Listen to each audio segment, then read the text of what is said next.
Alright, ladies and gentlemen, welcome back to the Fire Emblem Blazing Sword Let's Play. Oliver's not joining today. Instead, we have a guest with us. Would you like to introduce yourself? Hello! I'm Micheal Rosen, and I'm here today with my boy, Blazing Knight. Micheal Rosen, I don't remember inviting you. Are you kidding me? You little shit. Oh, that's how it's going to be, huh? Oh, that's how it's going to be, you little bitch. Oh dear. I seem to proof that I am not good at I don't even know what the hell I'm doing. So can you ever introduce yourself in your own voice instead of trying to be someone else? Might as well. My name is Zane. I am TheKingBahamut. Some of you might remember me from that little podcast I did with Louis back when Echoes came out. And I'm here today to fill in Olive's presumably tiny shoes. Yeah, I don't remember what size her feet are. Well, it's not really important. I'm trying to remember what happens in this chapter because it's the defense mission. It's the defense mission. Yeah, I have played Blazing Sword, but it is the Fire Emblem game I have played the least. I have played it through once, and I have not gone back to touch Hector's story actually. Yeah. So you've played it the least out of the ones you've actually played. I've played it the least out of the ones I've actually played. I've played. Like, Path of Radiance probably would be tied, because I've only played that game once, but I have done a couple of sort of what I call non-start run-throughs of that game, where I got to a certain point and then just kind of the playthrough petered out because of reasons. Yeah, so, that's pretty much my second playthrough of Birthright. Yeah, well, I mean... You know, whatever's going on. Okay, there is a lawnmower going on outside my window, so I need to shut it. Okay, but anyways, this chapter this is our first defense mission in the game. For what it is, I think it's a pretty cool one. This is also where we get our first enemy, who we're going to find later, Dorcas, and we'll talk about him more once he comes into the picture. Dorcas, I guess he's a dork ass. But yeah, if you thought Olive being gone meant you got a reprieve from puns, not gonna happen, my friend. I have a feeling it might be worse with you. Oh, it's gonna be much worse with me. I watch Chugga Conroy. Yeah, I am quite the punster. Yes, if I do say so myself. You watch either Chugga Conroy or Jay Witz, the puns will get you. Yeah, no, I mean you don't watch Chugga Conroy at all, do you? I've watched a few of them. I'm not subscribed to him. I recommend that you check his stuff out, especially if you want to improve your Let's Play quality, because I think your Let's Plays are very good. It's just that, watching his stuff will help you improve, even just like taking a few notes on how he does things. Yeah, well, again, the Let's Play channel is more of a secondary thing, but I will... I mean, well, yeah, if it's not like how you're making your living, it's just a side project to keep your fans happy. Yeah, it pretty much is, but I enjoy doing Let's Plays. It's relaxing. Yeah, there is something fun about it. I mean, I gotta tell you, as someone who spends hours upon hours upon hours putting together, like, really heavily edited videos, Let's Plays are piss in the water, and it just makes it so much easier. Well, they can be, editing intensive, if you really want them to be. Not that you probably want them to be. No, not really, because I don't feel the need them. I do some editing here and there, but nothing major. Hey, isn't there stuff going on in the game that we should be talking about? Probably. Also, Zane, with the whole Olive Zane thing, they'll just be, back and forth. Sometimes Olive will be here, sometimes Zane will be here. It varies. There's no, determined schedule. Just be whenever it feels like. I am here to keep this from turning into an episode of My Little Sister Can't Be This Much of a Filthy Casual. Well, hey, she's played some of the Fire Emblem games. It's not just one. It's not just Awakening. Well, yeah, but I mean, Fates is not exactly. I mean, if you've played Fates, you may have played more than one game, but you're still a filthy casual. In the eyes of people, you played the wrong game. You played the wrong game, yeah. So yeah, Dorcas shows up, and I remembered I'd never bothered with any of the fighters in this game. To be fair, they're not really worth it. I mean, to be honest, Blazing Sword is weird with some of its units, because I feel like in this game, the existence of the 3 different lords kind of makes some of them redundant. Yeah, it kind of makes some of the other units redundant. Like, there's no real reason to use fighters or warriors. Like, there's maybe some reason to use dart, because... Yeah, berserkers, obviously, because of the ridiculous crit. I mean, yeah, because berserkers, and berserkers are awesome, but, like, there's not really a reason to use the fighters. I never really found a reason to use Guy when he shows up later on.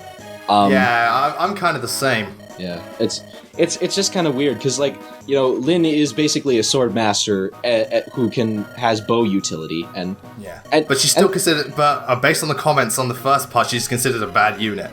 A bad? Well, I wouldn't say Lyn's a bad unit. It's mainly because she's sword locked. Well, in Hector hard mode, she's bad because she starts so under-leveled. Yeah. Well, she's also sword locked and stuff. But you were saying? The thing about Lyn is that she has a similar problem that I have with Erica in Sacred Stones, where she has this habit of missing just enough strength level ups that she can't get kills reliably without wasting uses of her Mani Kati, and I hate that. It drives me absolutely crazy when you have to make use of particularly rare weapons in order to get kills. Because I like to save uses of Mani Kati or Rapier whenever possible. I try to use them only in like life or death situations, like against a boss. Mm-hmm. Yeah, that's what most like those weapons should be used. But while Lyn is technically considered a bad unit and all that jazz, I'm just gonna say, everyone, based on like how the recording's going in the Let's Play and stuff, wait until later. Lyn is something else. You'll know when you see an episode with like a special thumbnail with just Lyn in it. I did the same thing for Wendy in the last playthrough. 2 of them, in fact. So when you see that thumbnail, you'll see why Lyn has been doing so well in this game. She's doing just as well as Gwendolyn did in the last one. This also proves the thing people are saying about me. I have the ability to make bad units good. Oh, well, that'll be interesting when you get to Radiant Dawn and see what special units you're going to be using. Because I mean, I love Radiant Dawn, but that game has a really there's not a whole lot of there's not a whole lot of there's not a whole lot of variance you can do with the units you raise in that game. Unless you're crazy. Unless you're crazy, yeah. Yeah. I mean, there is some variance. Like, there's been times where I've had a question of whether to use Sorin or Peleus, but mostly it's just Nolan, Nephany, Har, Jill, Zyark, and the like. And not much variance in between. That's very true. Honestly, there's not really a whole lot to talk about in this chapter in particular. It's just kind of, it's the first defense mission in the game. Outside of Sane getting the 2% crits. Oh yeah. I mean, Sane. It might be just me, but when I played Blazing Sword, Sane was the man with getting the early game low percent crits. Yeah. Oh, I remember Lance did that in the Binding Blade playthrough as well. It's always the Green Cavaliers, and the Ables. Yeah, and not just that, but like when I was playing through Path of Radiance, Oscar was getting a lot of low percent crits as well. I love low percent crits. Yeah, I'm sad that I had to give up the recent Path of Radiance playthrough because apparently I fucked up and I was unable to recruit Marcia. How the hell did you not recruit Marcia? Well, here's the thing. What happened was apparently you have to talk to her in Chapter 3 when she's a green unit in order for her to show up later in Chapter 9, I think it is, when she appears. Uh-huh. And I didn't do that. She didn't show up at all in Chapter 9. I was like, and I was so confused. And then I had a thing in Chapter 10 where Soren got one shot by the boss of the chapter, and I was not happy about that.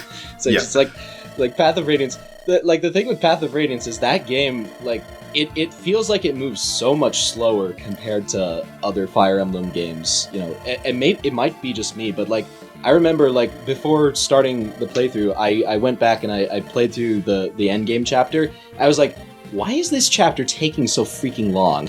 It was just... It's usually because of the battle animations. Well, yeah. They're much slower and dragged out and boring. Some of them are There's a few that are, actually a little faster than some of Radiant Dawn's animations. Like the generals move, the knights and generals, their walking speed. Generals in Radiant Dawn move so slowly. Yeah, it's always freaking annoying when you have a critical hit animation that pushes them back 10 feet, and they have to walk all that distance just to get their attack in. It's spend like 10 seconds walking just to miss your attack. It is annoying. Yes. But and we're getting the... I was saying, I'm not one to complain about you missing Master. I somehow missed, like, I didn't speak to Astrid in my first playthrough. I didn't get her or Gatry. Okay, if you're missing out on Gatry, then yeah, you have no right to talk. Yeah, because they choose all. And to be fair, Astrid as well, because I was like, Astrid I put her in really worst good. units, but then I got her in Path of Radiance, like, I'm so sorry, I doubted you. I mean, like, if you use Astrid in Path of Radiance is actually pretty good. Like, she's low level, but she grows at her Paragon skill is ridiculous. You don't even have to kill enemies, you just fight them. Oh, straight up critical. Nice, Dorcas. Oh, Dorcas getting the low percent crits too. Yeah, speaking of Dorcas, his hit rate is kind of garbage. Well, it's because his skill isn't very good. Yeah, his skill's not very good. Speaking of Dorcas, he comes in and, like, his growth in, like, HP and strength are good, like a typical warrior, and his base speed is good, but the rest of his growths aren't particularly great, and he's actually not that good towards the end game because he can get doubles quite easy. With that said, he does hit hard and stuff, and his base speed is good, which is cool. I will be using him in this playthrough, because in the Binding Blade one, I had Lot, and he was doing really well, but then Gonzalez came along and said, fuck off. So I felt kind of bad we didn't get to experience the warrior class, so I thought, why not? Let's throw Dorcas in there. He's also made kind of redundant because of, like, Dart and Hector, but he's not dreadful, but I wouldn't say he's particularly good either. But I'm going to use him because I want to. I don't know, I did consider using Dorcas in my first playthrough because he was actually getting some pretty decently good level ups, but I decided against it, and I can't exactly remember why. I think it was just because Hector showed up, and, Hector. But yeah, like you said, the Lords do make some of the people redundant. Like, Lyn acts as your Myrmidon, Hector is your Axe Fighter, except so much better because he's Hector. I know. It's like, and I'm trying to think of what else to say. Oh, the reason Dorcas is here is, in case you didn't notice by the dialogue, basically, he needs money for his wife, and they're the only ones willing to pay, but eventually he does, like, because they're trying to attack his wife, they're like, oh, hell no, I ain't having that. So he joins your side. He's not particularly anything, but I like him. He's a family man. I like him. He's a family man. Yeah. But also, this chapter... It's better than him being a family guy. Yeah. Especially after season, 6? I don't know. I never really watched Family Guy. It's like I've seen clips of the old episodes, and like, yeah, some of them are actually really funny. It's just that, but I had an interesting, there was a guy on Twitter who I follow who posted an interesting thing about why Family Guy kind of started sucking. And he said it was something along the lines of, early Family Guy episodes, they used to have, like, the really shocking, offensive humor just kind of pop up, go away, and then nobody would mention it again. There's too much would you say there's too much focus on it now? Yeah, it's like there's too much focus on it now. Like, you have stuff like Fresh Air, which, the entire plot is built around Peter trying to marry his son to get an inheritance. Like, it's... Why would you do that? It's not a throwaway joke. It's like, if it was a throwaway joke, then it might have been funny because, you could have, we didn't have to think about it, but now they're trying to make us think about it, and that's like, nope. Yep, that is a straight up nope. Yeah, but I see what you mean. Well, Family Guy for me, it was funny for like the first 6 seasons. Then it got also just, not only did it get boring, but it was way too much of just Seth like pushing his political agendas and stuff. Yeah, I mean, it became way too preachy. I mean, we all know about how the All Dogs Go to Heaven, which, like, even as a hardcore leftist, I have to agree that, like, the idea of that episode of, of why, like, the stuff he's pushing in that episode, from what I've heard, is like, yeah, no, not. I am not okay with this, and I'm a hardcore leftist. And despite this chapter being a defense mission, if you're good enough, you can easily go outside the boundaries and start picking off people, and this is where Sane gets some delicious experience points. Yeah, Sane and Lyn, yeah, it's supposed to be defense, but I'm just like, fuck it, I'm going straight for the enemies. You're breaking up on me a little bit in the call. Oh, yeah, sorry, it was bad to happen. We're using Skype to record this because we are a pair of cavemen. Yeah. I've got Discord. I have a Discord, I just don't use it because I find Discord really weird and difficult to use. And again with the low level crits. Will, what is your deal, dude? Yeah, he's trying to prove useful. Hey, it's like, will you put on my team? It's not gonna happen, dude. I swear I'm better than Rebecca. I had the recommendation from Mangs that I am technically better than Rebecca, even though that's not actually true. Well, to be fair, in this game, archers aren't particularly good. I mean, I like Rebecca. I like Rebecca, yeah, but I'm saying more objectively, they're not particularly good. Lynn's just dodging like crazy. I mean, archers are weird for me because I have a very... Low crit again. Oh my god. The blazing luck. Hashtag blazing luck. Yeah, you always get the low crits. I mean, archer classes in Fire Emblem are always weird for me because they're... It's like because they're not usually... There's always the thing of, like, they can't attack up close, and that does kind of limit their usefulness, but... Unless it's echoes. I find that archers, even if they can't get kills, their utility in being able to, like, do chip damage, I find super, super useful, in just about any situation. Oh, I agree completely. And I think, well, also, archers are very much, I think, like, with some classes, they're game dependent, because some games, like this one, archers aren't particularly good, but then you consider Radiant Dawn and Fates. Yeah. Where you've got, like, Shinon and Takumi who can just wipe. Or even Echoes, where, if you have the right characters as archers, it makes the game significantly. Leon was great. Also, it helps that archers had the whole 1 to 5 thing, so they were much more useful. Yeah, they're much more useful, and, and they can, directly counterattack, which, I mean, I'm kind of curious as to how, if some of the changes to the archer class that were introduced in Echoes could be worked into the series. Like, I mean, I don't know about giving them the ridiculous range, because, like, I think you put it best. Like, it works well with the rules that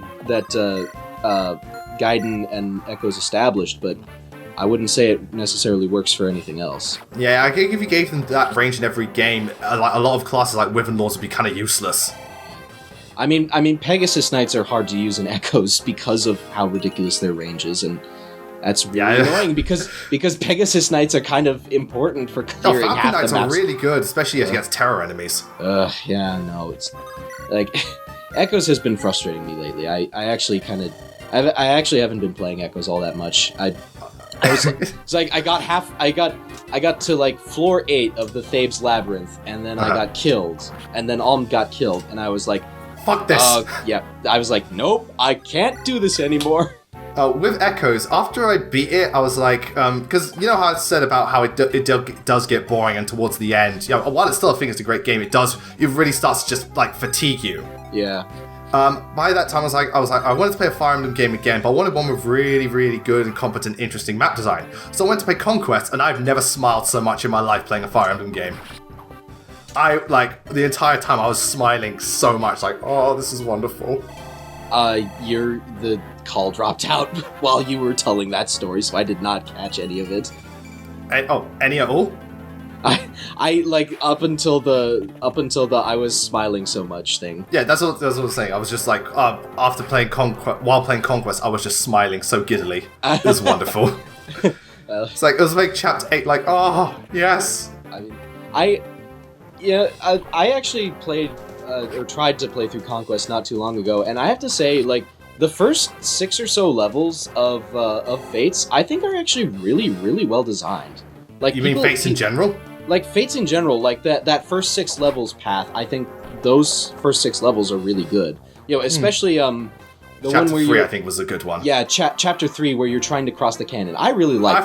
I thought that was very good. Because it's unique. It's actually a lot of fun to play, and it's fair. It is fair, challenging but fair. It can be tricky for sure. And with the low crits. Oh my god.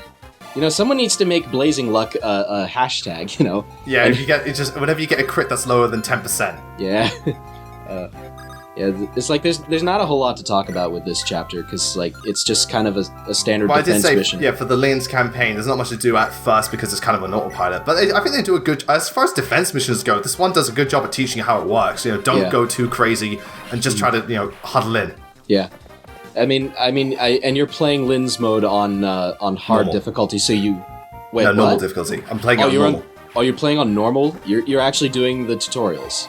Yeah, I'm showing everything off because I plan to do hard mode for Hector exclusively, because it will be not only a hard mode run, but like different levels and new stuff. Okay then, I don't envy you playing on normal difficulty, because honestly, I really hate Blazing Swords tutorial system.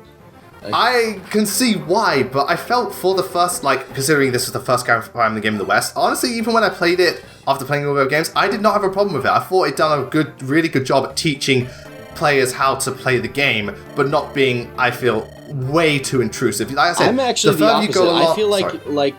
It's a good tutorial if it's your first time, but yeah. But having this game was, this is the second to last Western released Fire Emblem game that I have played. I still have Shadow Dragon and Binding Blade. Binding Blade's technically not West released, but yeah. This is the last game. This is one of the latest games I've played, and having done the whole thing, I was like, why is this trying to force me to do stuff that I don't want to do? It's people bitch and moan about Skyward Sword's tutorial system, I don't have an issue with Skyward Sword's tutorial, even though I do think it's a little intrusive, but this is actively forcing you to do stuff that you don't want to do. I don't want to promote Wallace until he's level 20, and that's assuming that I want to use him at all when Oswin is just so much better. True, very true.